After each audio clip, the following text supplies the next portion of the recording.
Hello guys, आप सभी का कृष्णा ग्रुप ऑफ कॉलेज में स्वागत है। हमारा जो बीएड 2 वर्षीय प्रोग्राम है, हम उसके अंतर्गत बीएड सेकेंड ईयर में अध्ययन कर रहे हैं। और बीएड सेकेंड ईयर में हमारा जो पेपर कोड है वह है E500, जो कि एक ऑप्शनल विषय के रूप में स्टूडेंट्स लेते हैं, यानी कि यह स्टूडेंट पर डिपेंड करता है वह इसको लेंगे या नहीं लेंगे। और बीएड 2 वर्षीय प्रोग्राम के अंतर्गत यानी कि 80% तक स्टूडेंट इन्वायरमेंट एजुकेशन को ही चुनाव करते हैं। और हमारे जो पेपर का नाम है वह इन्वायरमेंट एजुकेशन है, यानी कि पर्यावरण शिक्षा। सो गाइस, हमारे आज की इस वीडियो में 2-3 छोटे-छोटे जो टॉपिक हैं हम उन पर चर्चा करेंगे, यानी कि आपको 1 या 2 नंबर के उसमें यह भी देखने को मिलते हैं आपके एग्जाम समय में पेपरों के अंतर्गत। सो हम अपने इस पेपर में आज का जो हमारा टॉपिक है छोटा है लेकिन अच्छा है, वन संरक्षण की आवश्यकता। यानी कि हमें जो वन है उनकी संरक्षण करने के लिए आवश्यकता क्यों है, हम इस बारे में जानकारी लेंगे। वनों का अपार महत्व जानते हुए भी हमारे देश में वनों का निर्दयता से अविवेकपूर्ण शोषण किया जा रहा है। यानी कि हम सभी लोग यह जानते हैं कि वनों का हमारे लिए कितना महत्व है। वन हमें क्या क्या चीजें उपहार के रूप में निःशुल्क प्रदान करते हैं। अभी आप देख लीजिए, सबसे बड़ी तो हमें जो वनों के द्वारा उपहार में मिलती है वह है प्राणवायु, यानी कि ऑक्सीजन। क्या हम कभी ऑक्सीजन का मूल्य चुकाते हैं? नहीं, यह हमें प्रकृति के द्वारा ऐसे उपहार के रूप में दिया जाता है। और दूसरे वनों से हमें इमारती लकड़ियां मिलती हैं, ऊर्जा के लिए जलाऊ ईंधन मिलता है, और इससे हम अपने घरों में अपनी सुख सुविधाओं के लिए अलग अलग डिजाइन के, अलग अलग सुंदरता बढ़ाने के लिए फर्नीचर बनाते हैं। और इन सभी सुविधाओं को देखते हुए भी आज का जो अंधाधुन युग है, यानी कि आधुनिक युग है, उसमें वनों की अंधाधुन कटाई होती जा रही है।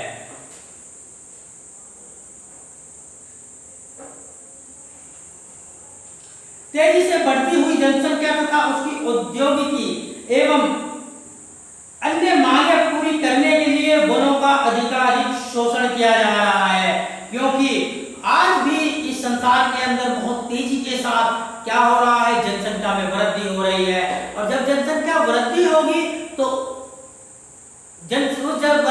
वृद्धि हुई जनसंख्या के लिए, यानी बढ़ती हुई जनसंख्या के लिए उनकी आवश्यकताओं को ध्यान में रखने के लिए इन वृक्षों की अंधाधुन कटाई की जा रही है। अभी आप देख लीजिए, आज नए आवागमन के लिए हाईवे बनाए जा रहे हैं, जो कि बहुत छोटे क्षेत्रों में बनाए जा रहे हैं। उसके लिए क्या हाईवे आसमान में थोड़ा ही बन रहे हैं, वह जमीन पर ही तो बन रहे हैं, जिसके लिए वहां पर कृषियों की भूमि थी उनको समाप्त कर दिया जाता है, और जो वन क्षेत्र का वन हटा दिए जाते हैं। ऊर्जा की प्राप्ति के लिए बड़ी बड़ी खदानों के लिए बहुत बड़े क्षेत्र से जंगल के जंगल साफ कर दिए जाते हैं। वह किस लिए? क्योंकि हर वस्तु की आज मांग बढ़ रही है, और मांग को बढ़ रही है क्योंकि हम इस देश के अंदर, यानी कि संसार के अंदर जनसंख्या वृद्धि भी दिन प्रतिदिन बढ़ती जा रही है। जब दिन प्रतिदिन जनसंख्या वृद्धि होगी तो उस जनसंख्या के लिए उसकी जो आवश्यकता है, उनकी आवश्यकताओं के लिए मान की तो आवश्यकता होनी है, तो जिनके कारण जंगलों का आज अंधाधुन विनाश किया जा रहा है या अंधाधुन कटाई की जा रही है।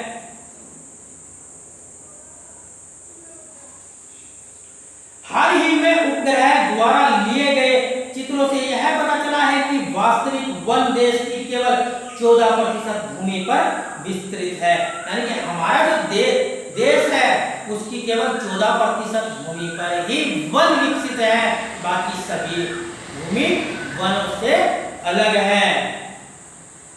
शेष वन तो नष्ट प्राय है। निम्नलिखित कारणों से वनों का संरक्षण आवश्यक है। यानी कि वनों का जो संरक्षण है, उनका जो बचाव है, वह उसके बहुत सारे कारण हैं। और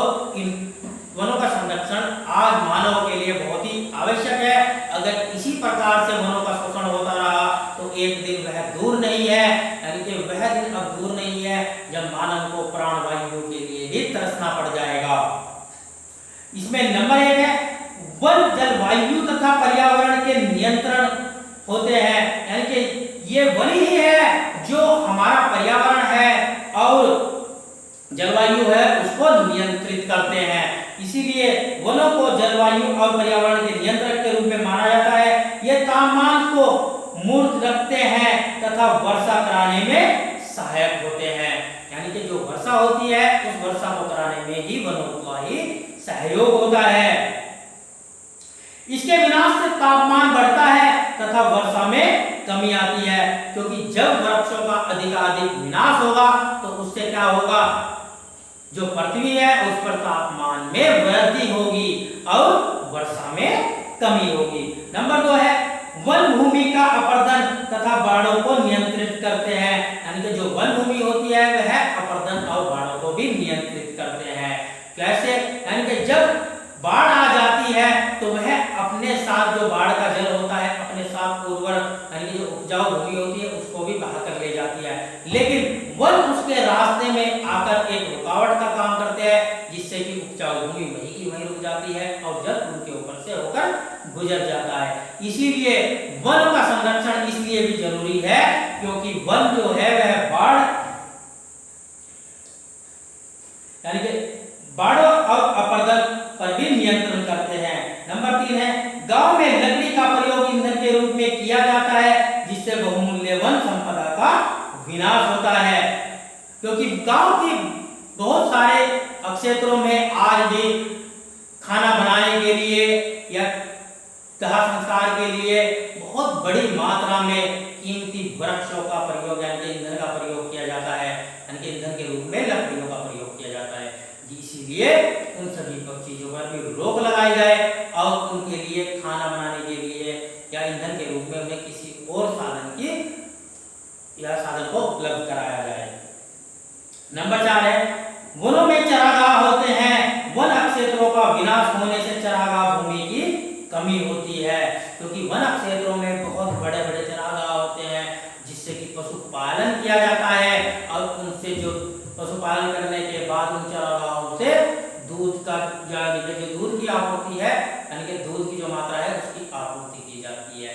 जब वनों का विनाश हो जाएगा वहां से वह चरागाह खत्म हो जाएंगे तो पशुधन जो है उसमें भी कमी आ जाएगी और जो दूध की आपूर्ति है उसके सामने भी संकट देखने को मिलेगा।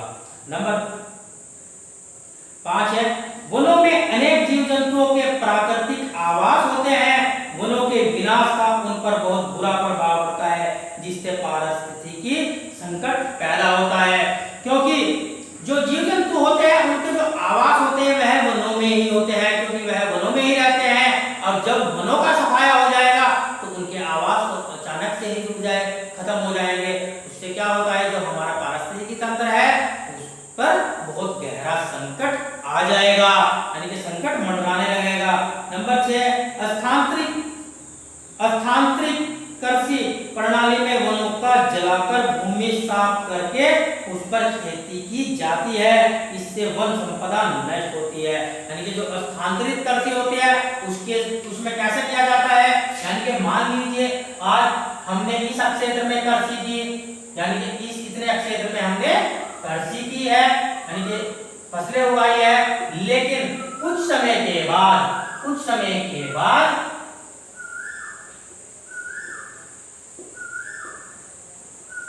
हम इस क्षेत्र को जैसे ही अनुपजाऊ हो जाएगा छोड़ देंगे और छोड़ने के बाद जो नया क्षेत्र है यानी कि जहां पर वृक्ष लगाए हुए हैं यानी कि वृक्ष हुए हैं उन क्षेत्रों में से क्या होगा, इन वृक्षों की कटाई हो जाएगी यानी कि इन वृक्षों को साफ करने के बाद दोबारा से यहाँ पर कृषि कार्य करने लगेंगे।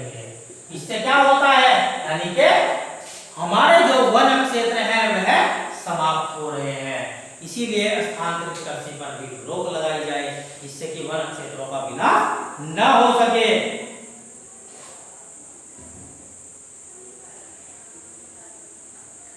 नेक्स्ट नंबर वनों में अनेक बहुमूल्य गुण वनों पर लाख रबड़ गोंद औषधि जड़ी बूटी बूटियां, सुगंधित तेल वाली घासें आदि प्राप्त होती है। वनों के विनाश से इनकी प्राप्ति कम हो जाती है, क्योंकि वन क्षेत्रों में ही हमें बहुत सारी ऐसी जड़ी बूटियां प्राप्त होती है जिससे कि अनेक कठिन से कठिन बीमारियां भी उनको देने के बाद खत्म हो जाती है। और जब वनों का विनाश हो जाएगा तो ऐसी जड़ी बूटियां भी और अन्य पदार्थ, लाख हो गया, गोंद हो गया, या फिर सुगंधित पदार्थ तैयार करने वाली जो लताएं हैं, पौधे हैं, वह नष्ट हो जाते हैं। सो गाइस, हमारा यह जो छोटा सा टॉपिक था वन संरक्षण की आवश्यकता, यानी कि वन संरक्षण की आवश्यकता हमें इसलिए ही पड़ती है क्योंकि इन सभी जो परेशानियां हैं इनसे बचा जा सके। क्योंकि अगर वनों का इसी प्रकार से अंधाधुंध कटाई होती रही तो आज वह दिन दूर नहीं जब वनों के विनाश बहुत जल्दी हो जाएगा। हमारा दूसरा एक छोटा सा टॉपिक है भारतीय वनों की क्या समस्याएं हैं, यानी कि जो भारतीय वन है उनकी क्या समस्याएं हैं, उनके बारे में देखते हैं।